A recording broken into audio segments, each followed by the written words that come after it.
Welcome everybody in the lecture hall, welcome everybody on Zoom, welcome everybody watching us from the future. It's Friday, it's the end of the week.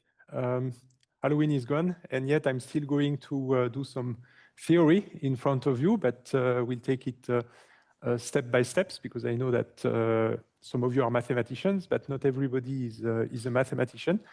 So we'll go step by step, but still doing it formally and precisely. You might remember that last week we covered functional dependencies, which was a fundamental component of pretty much everything that we are going to also look at today. So it's very important that you're completely comfortable with functional dependencies. And so this is why I prepared this table for you. And I would like you to tell me as many functional dependencies as possible. Everything you see here in this table, what are all the functional dependencies that you see, both on Zoom and in the lecture hall. You can raise your hands and propose one as soon as you find one. There's plenty of them, so to be found.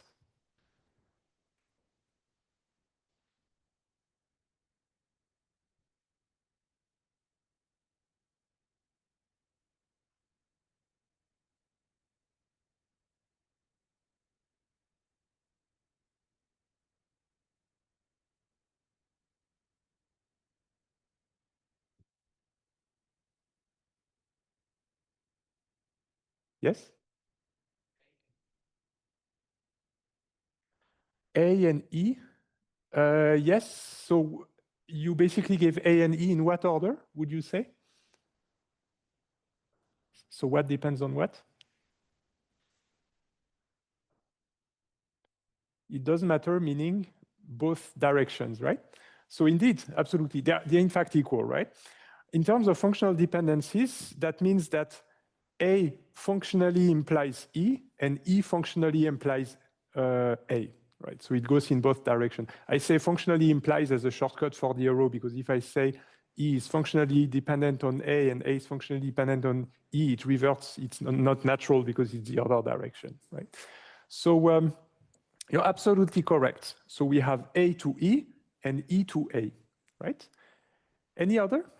Do you see any other dependencies? Yes?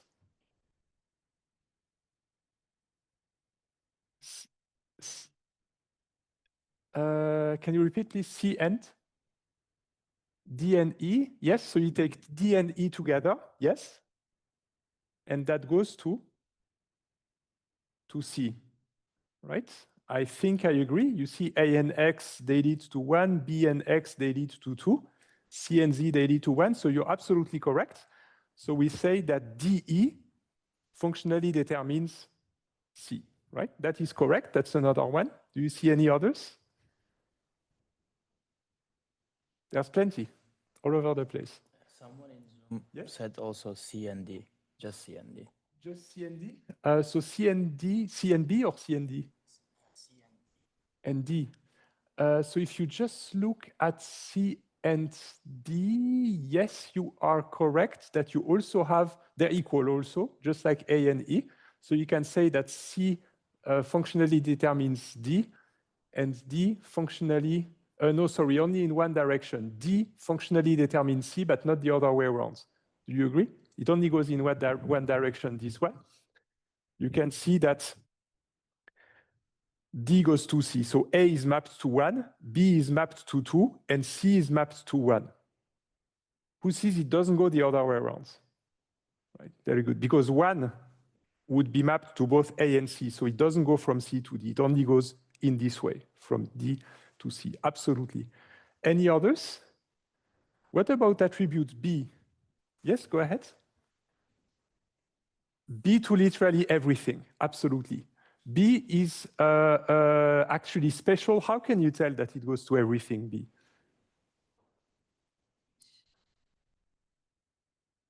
Exactly. All of the values in B are unique. This is a super powerful way of detecting functional dependencies. The moment you have everything unique in a column, then you can say, okay, everything depends functionally on that, right? So B to anything, B to A, to C, to D, to E, to everything, right? So you did a great job. You see, that's really great. So I put some of them here. So that's the one you just gave, B to everything. A and C go to D. So you basically say E and D go to C, which is also correct. There's also that one, A and C together goes to D. You see 1 and 1 goes to A, 1 and 2 goes to B, 2 and 1 goes to C, right? Who sees that one too? Right? Then we have D and E already set, so that's actually in both, sorry, from D to E. I made a mistake earlier, they're not equal, right? These two. From D to E. A goes to X, B goes to X, C goes to Z, right? And it doesn't work the other way around. You cannot come from E to D, because if you try from E to D, X would be ambiguous. X would go to both A and B, so you can't, right? So it's only from D to E. A and E, they're the same, right? So you can both say that A functionally determines E and E functionally determines A, right? And then you can say that E and C together determine D, right? So these are the functional dependencies that you found. Now, there's a few more that maybe either you didn't think of or maybe you discarded them spontaneously. Who agrees that AC functionally determines AC? Right? It's correct. It's indeed a functional dependency because it's reflexive, right? So whenever you know something, then you know something, right? So basically, if you can say that A and C are a function of A and C, it's just the identity. We can also say that ABC functionally determines CDE. Who sees that one? Who agrees with that one? Or maybe what easy argument could you make to say that ABC determines CD and E?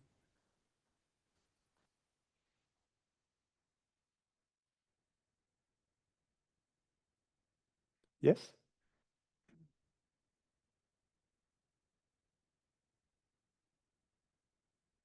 Exactly. So you basically just said for the people on Zoom, that's because of B. B is in here, and they're all unique. So the values of B determine the rest. So why is this correct? Because we have B plus other things, but we don't care about the other things. We have B anyway. So you can basically add anything you want in there in addition to B. The moment you have B in there, everything is determined.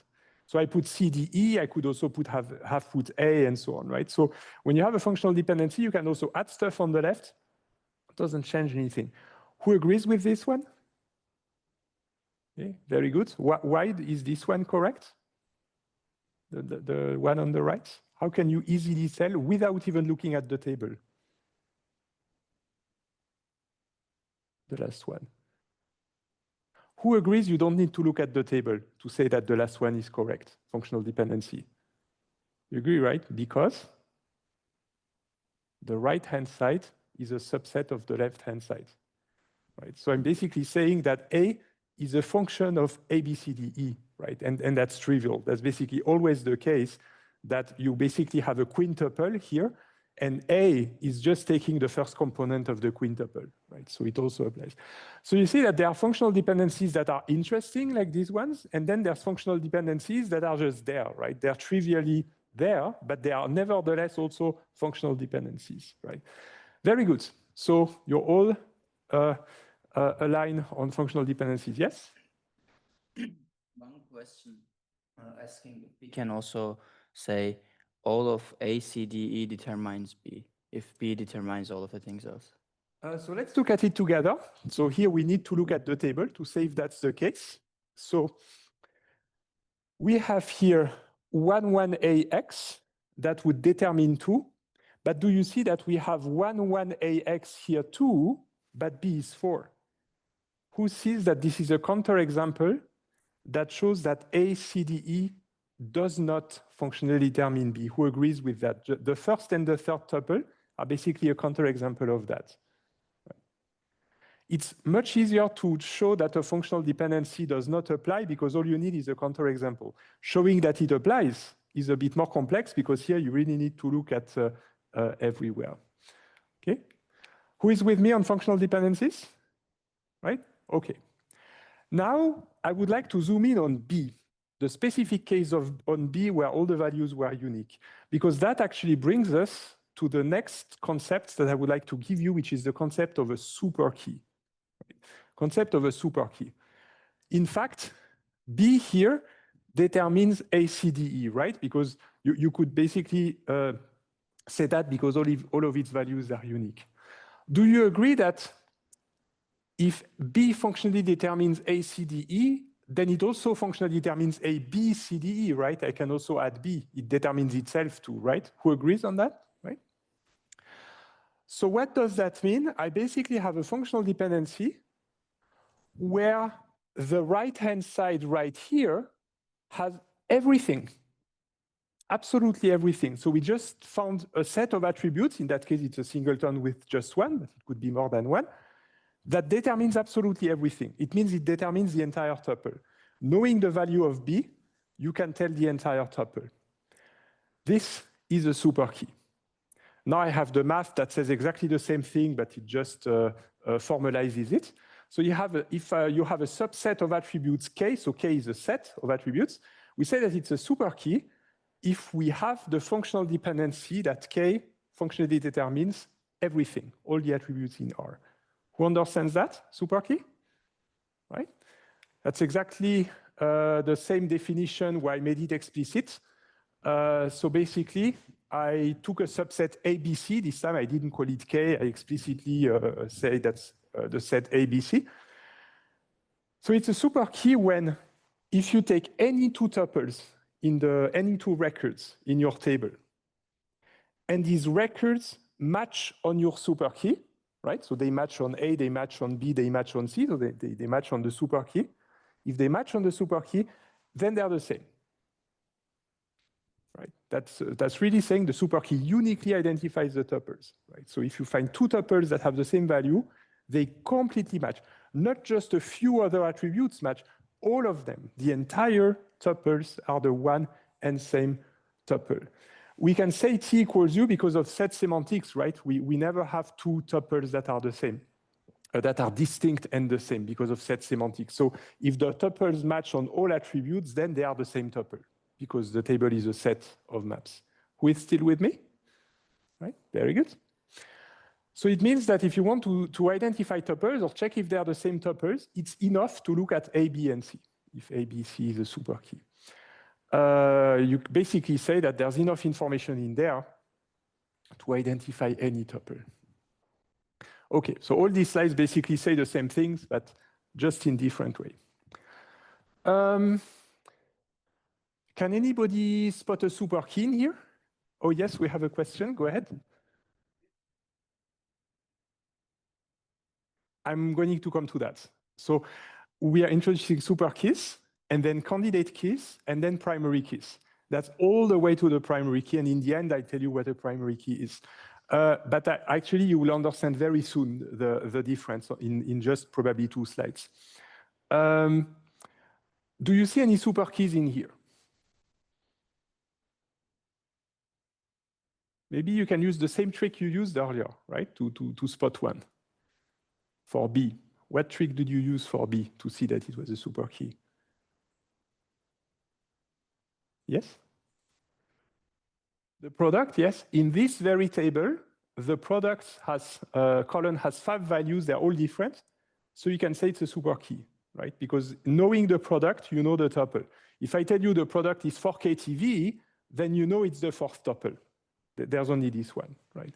So indeed, this is a super key. Do you see any other super keys? Let me guide you. I'm also looking for super keys that are uninteresting or trivial and, you know, maybe not the first ones you would think of. Yes? Price and stock. Price and stock together are indeed a super key. Yes, you're absolutely correct. Because you see, if I tell you 1003, then you know it's the second tuple. If I tell you 1010, you know it's the 4th tuple. So you see that uniquely identifies. Who agrees that price and stock together form a super key? Yes? Any other?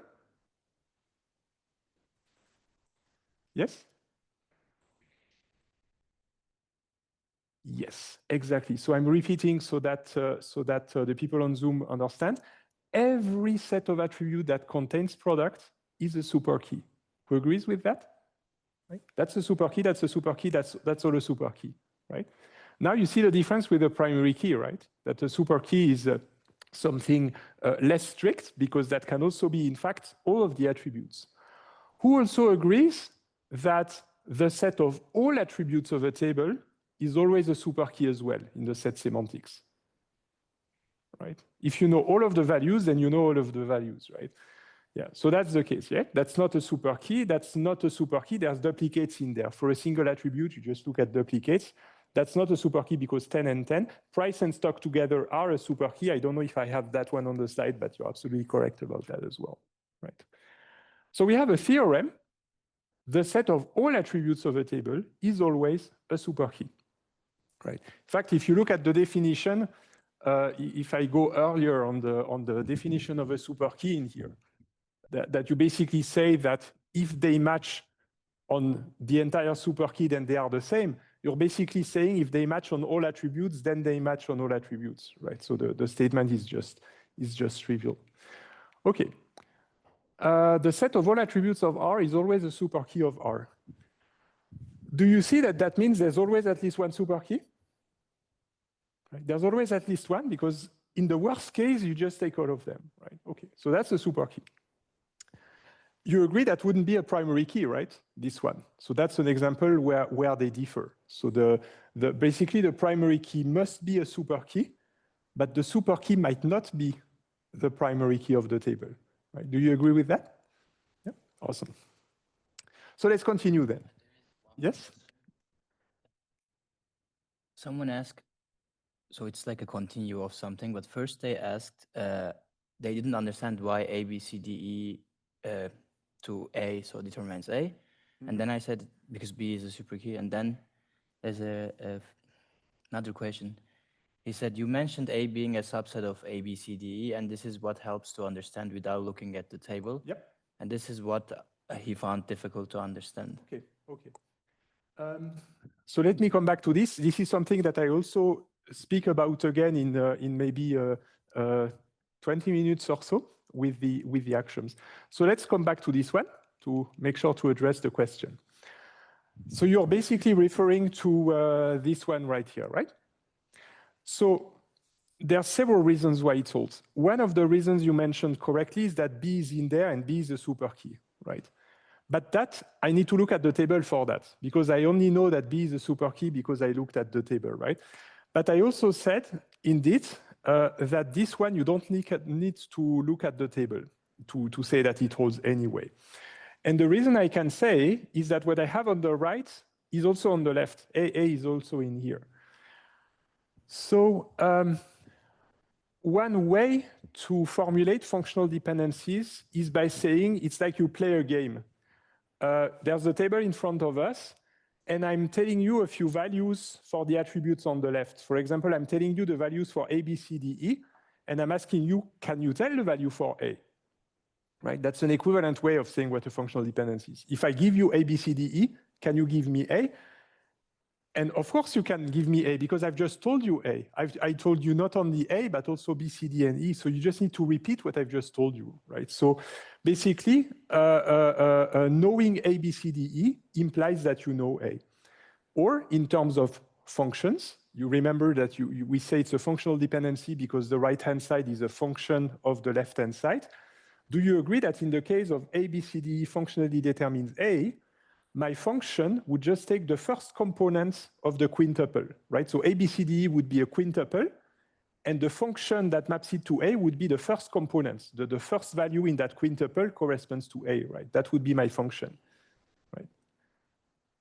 Or if I tell you in yet another third way, do you agree that if you find two tuples that match on A, B, C, D, and E, then they must also in particular match on A? Right, that's a third way of saying again the same thing. Do you agree now? Does that make sense? Right? Awesome.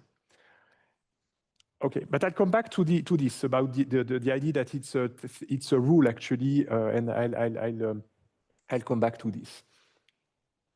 Very good. Was that the only question? Yeah, it was all about this one, right? Okay, very good. So I'm going back to the super keys. Yeah. So the set of all attributes is always a super key, so there's always one, right? You cannot have a table where you don't have any super key. That's great news.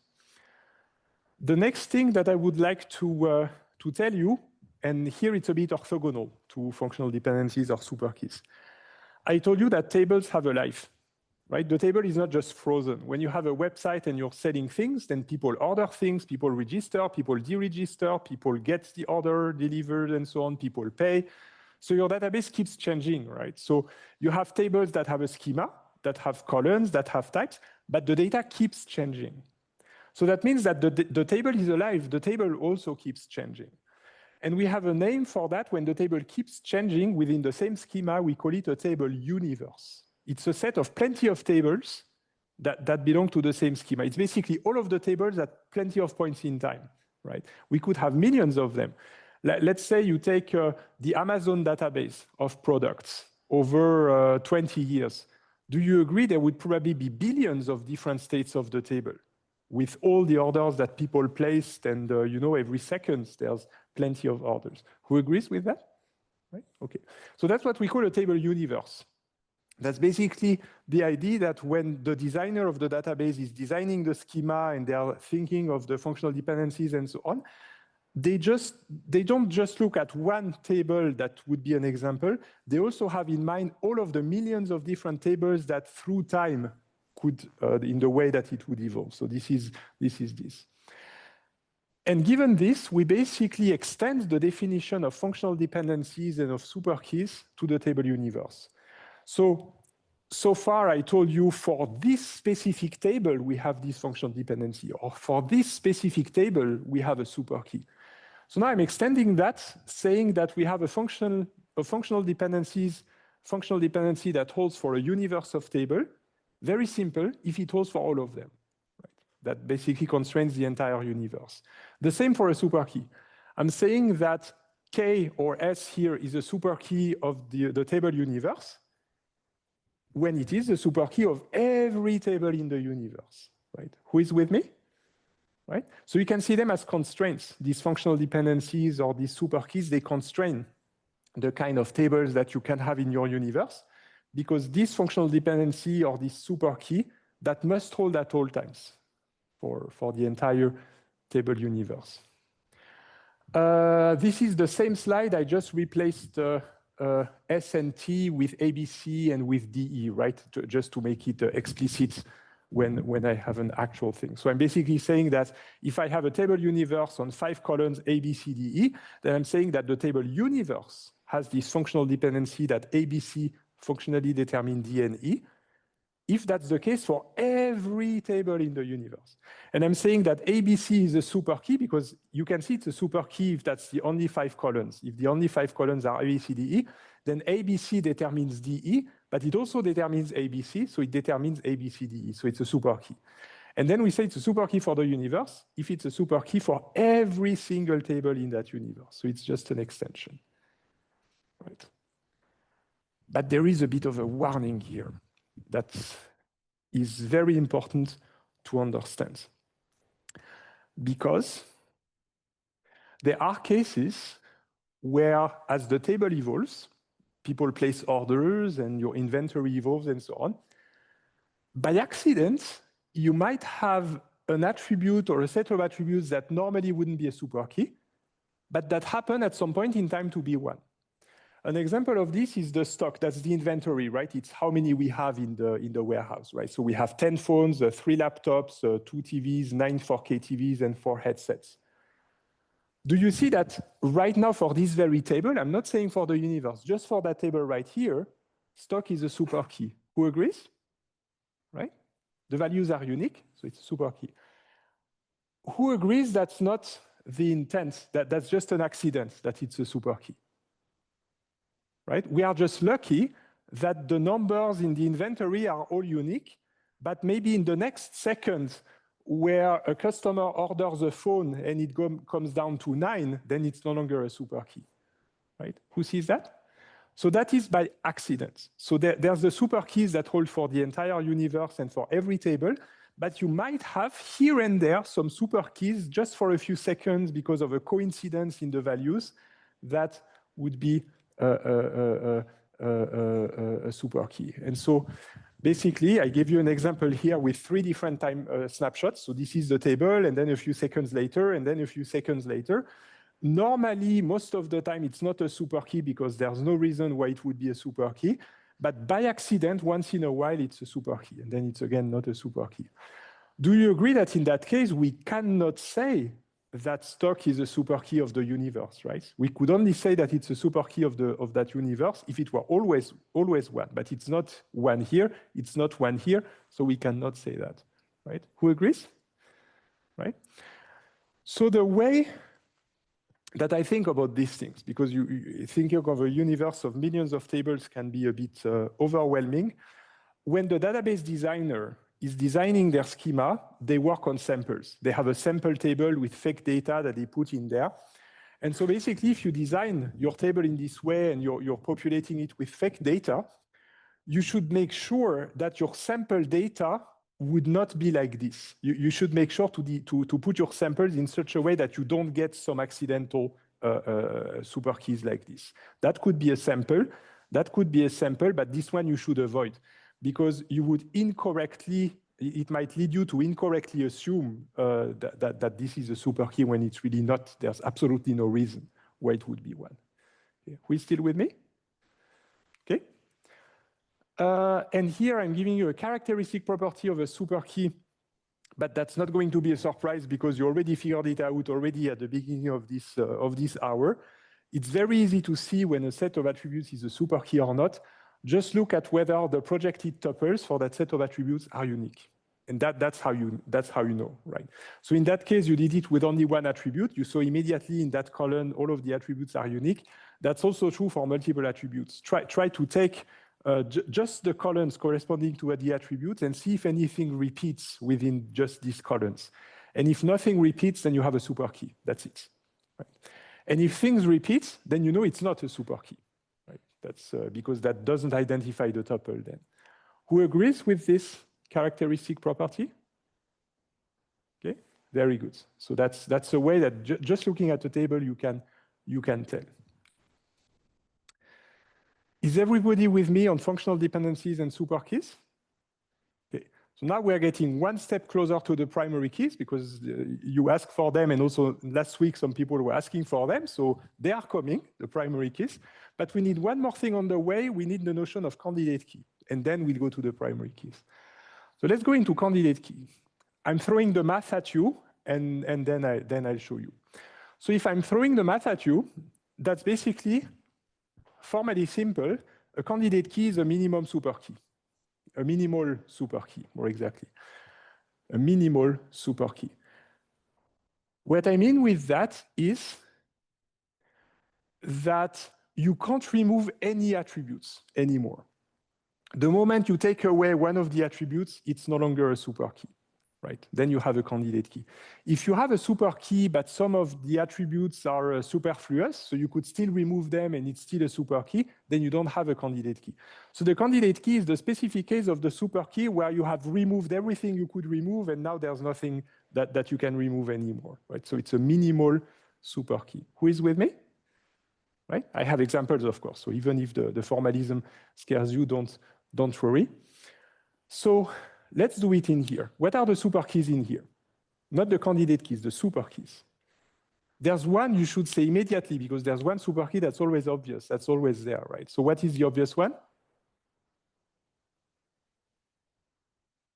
Remember, the set of all attributes is always a super key. Is it what you wanted to say? Yeah. So ABC is anyway a super key. That would be true in any table. But do you see other super keys in here? Are there others?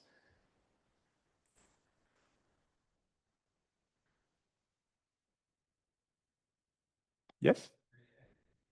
A and B, yes, absolutely. Any other? There's others. A and B is one.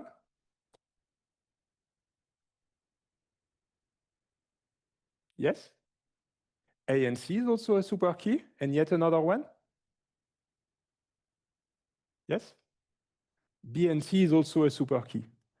Is A a super key? Why?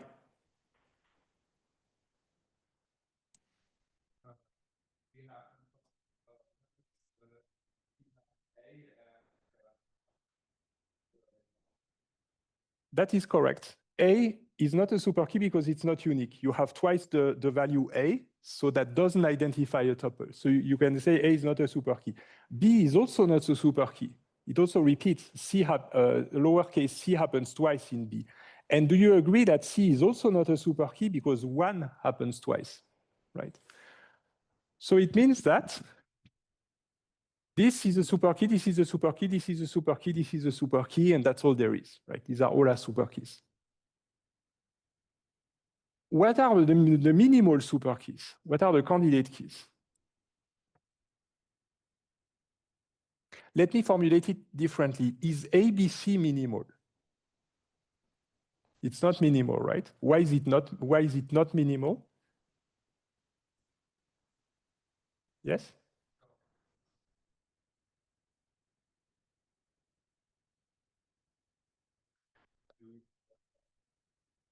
I didn't get that. Can you repeat, please? Higher columns than ABC. Yes, exactly. You need less columns. So do you agree I could remove C, for example? Right? If I have ABC, I could remove C, and that's still a super key, right? So it's not minimal. I can remove C. I can also remove B if I want, right? AC is a super key. I could also remove A, right? So it's not minimal because I could remove things. I could remove attributes. Who agrees that AB, BC, and AC are all minimal? I cannot remove anything in there. Right?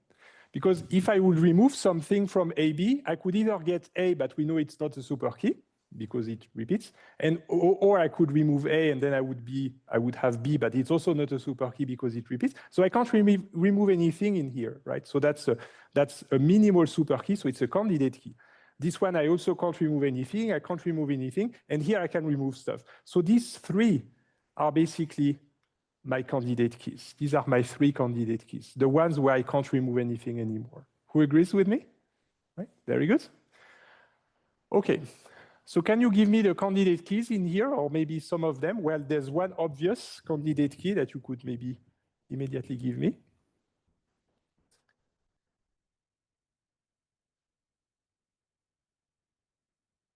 Yes? Product is a candidate key. And again, if I detail the reasoning, it's a super key. We've already explained it's a super key because it's all unique. Why is it also a candidate key? Because you can't remove anything. If you remove something from products, then that would be products. Then you get the empty set, right? The empty set of attributes.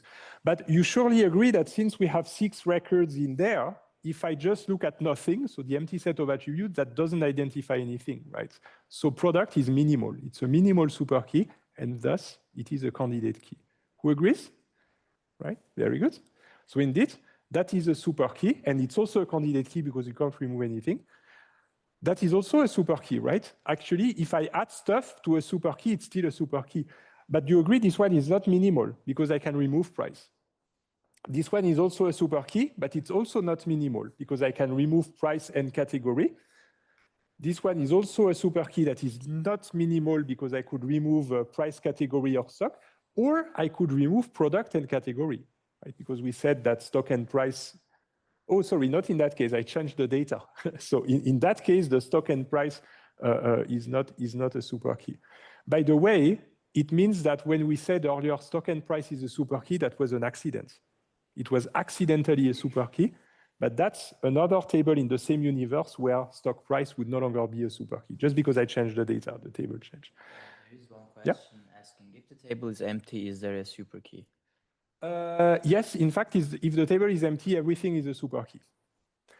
Because to identify nothing, you don't need anything, basically. So anything identifies nothing, right? So here we're really in the math. It's really about the fact that when you have the empty set, then you can say that you can identify everything in the empty set because there's nothing, right? So I have the feeling I'm speaking weirdly when I say these things, but it's essentially saying that when you have a universal quantification on the empty set, it's always true because it's empty anyway, right?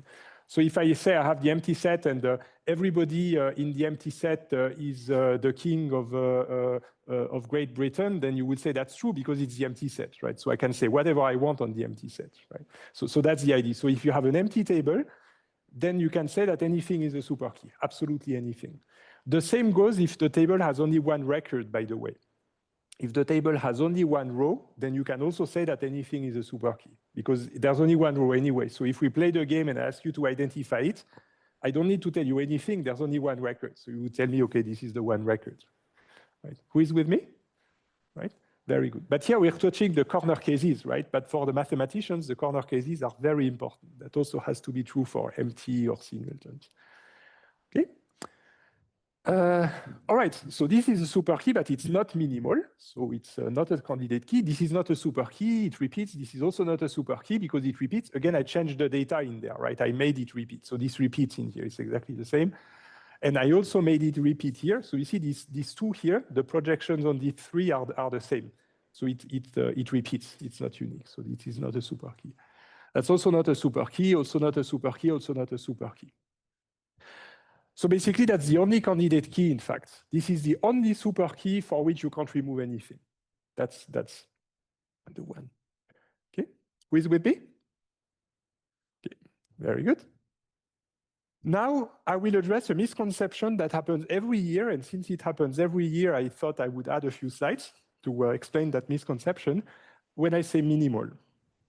Because I get the question regularly, when you say minimal, does that mean that the number of attributes must be minimal, right? And the answer is no. When I say minimal, it's not about counting. It's about sets. It's about set inclusion. So I have an example right here. I give you the super keys of a table, and I claim you can tell me the candidate keys without looking at the table, since I give you the super keys. So who can tell me the candidate keys in here without seeing the table?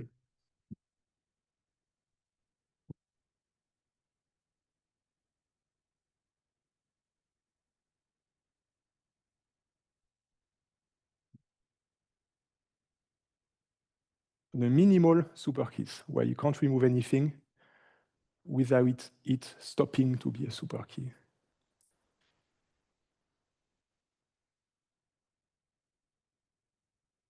Yes? A, B, and D. That is correct. We can show there. These are indeed minimal super keys.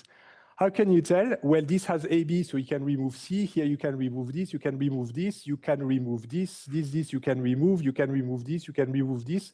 Who sees that the others are not minimal, right? I can just remove stuff and then I have D or I have AB. And they are minimal.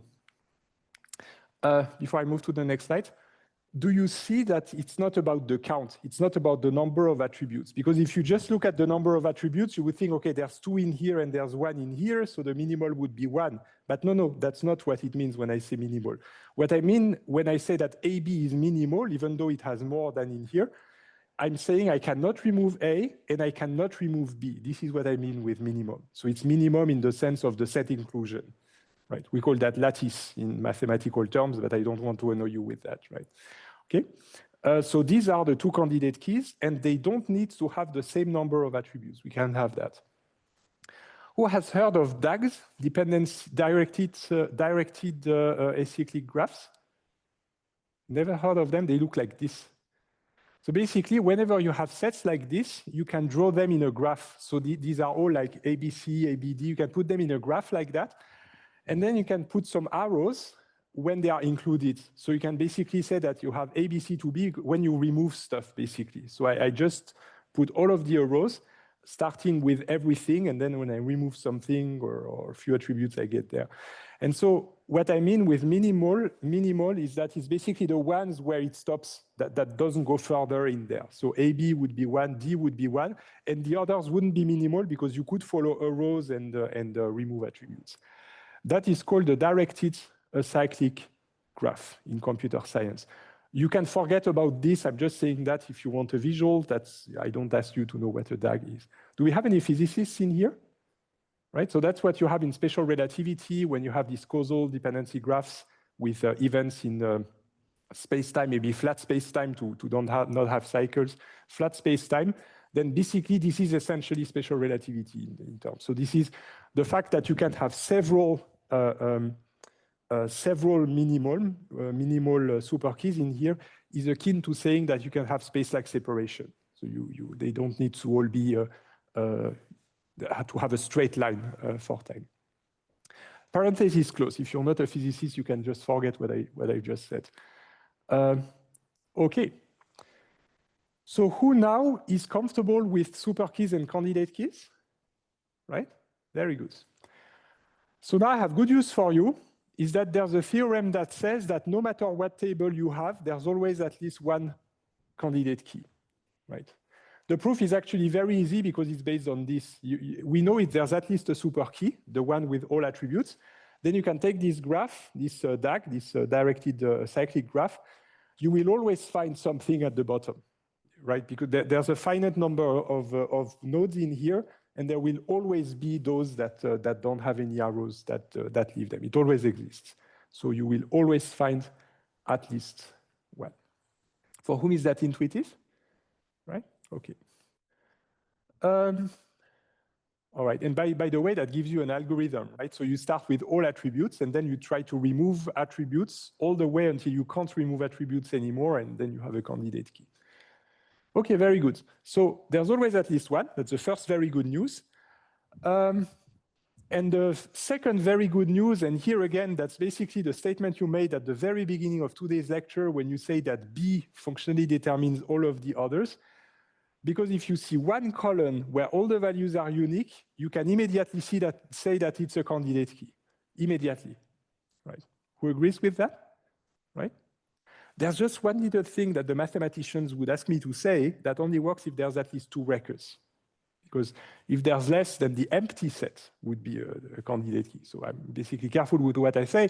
If the table is large enough, it has at least two records, then you can immediately spot a candidate key on a single attribute when all the values are unique. Very good. And finally, I can now tell you what a primary key is, and that is actually super easy. It's when a human looks at the candidate keys and thinks, oh, which one do I like best? This is the one. And you pick one, that's a human choice. As a designer, you say, okay, this one makes sense. And I herewith declare that this candidate key is now the primary key of the table. That's how it works.